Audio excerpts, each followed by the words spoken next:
Abraham से एक पुत्र का और पुत्र से बहुत सी संतान का वादा किया, जो सारे संसार के लिए आशीष होंगे। पर अब्राहम और उसकी पत्नी सारा बच्चे पैदा करने के लिए बहुत बूढ़े थे। 20 साल बीत गए, अभी भी अब्राहम ने परमेश्वर के वादे पर भरोसा किया। जब वो 100 साल का था और सारा 90 साल की थी, परमेश्वर ने उन्हें अपना वादा याद कराया। सारा एक बालक को जन्म देगी। जब उनका पुत्र पैदा हुआ, सारा इतनी प्रसन्न हुई कि वो प्रफुल्लित हुई। परमेश्वर ने मुझे प्रफुल्लित किया है, उसने कहा।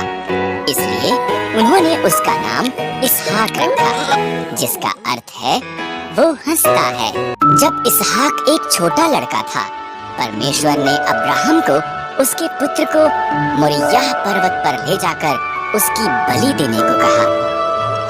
परमेश्वर इस तरह अब्राहम की परीक्षा ले रहा था। इसहाक लकड़ी उठाकर चला और अब्राहम ने छुरी और मशाल ली। इकट्ठे वो पहाड़ पर चढ़ गए। बलिदान के लिए मेमना कहाँ पर है? इसहाक ने पूछा। परमेश्वर इसका प्रबंध करेगा, अब्राहम ने जवाब दिया। अब्राहम ने वेदी पर लकड़ियां रखी, इसहाक को बांधा और उसको लकड़ियों पर रख दिया।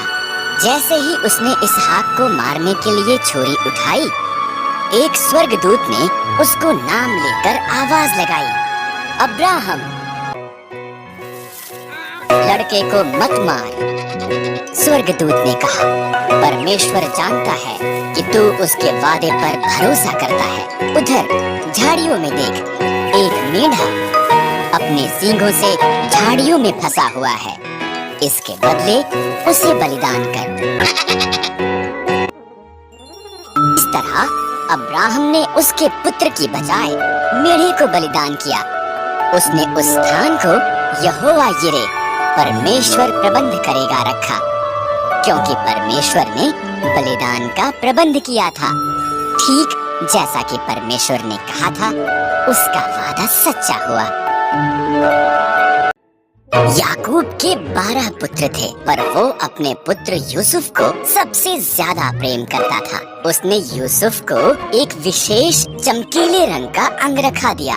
यूसुफ के भाई उससे ईर्ष्या करते थे, उन्होंने उससे नफरत की। यूसुफ ने विशेष स्वप्न भी देखे।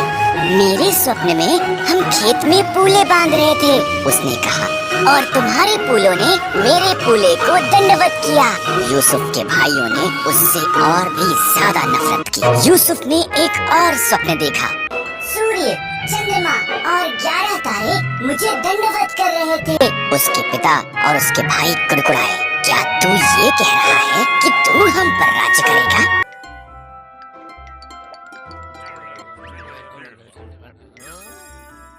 एक दिन यूसुफ के भाई खेतों में उनके भेड़ों की निगरानी कर रहे थे। उन्होंने उसे उनकी तरफ आते हुए देखा।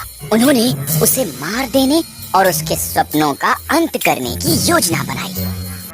हमारे भाई को मार देना गलत होगा, रूबेन ने कहा। आओ हम उसे खाली गड्ढे में डाल देते हैं। इसलिए उन्होंने यूसुफ का विशेष अंगरखा फाड़ दिया और उसे गड्ढे में फेंक दिया। इश्माइली व्यापारी मिस्र की तरफ उनके मार्ग से गुजरे। आओ हम यूसुफ को इश्माइलियों के गुलाम के रूप में बेच देते हैं, यहूदा ने सुझाव दिया। इसलिए भाइयों ने यूसुफ को चांदी के 20 सिक्कों के लिए बेच दिया। भाइयों ने यूसुफ के अंगरखे को बकरे के लहू में डुबोया और इसे याकूब को दिखाया।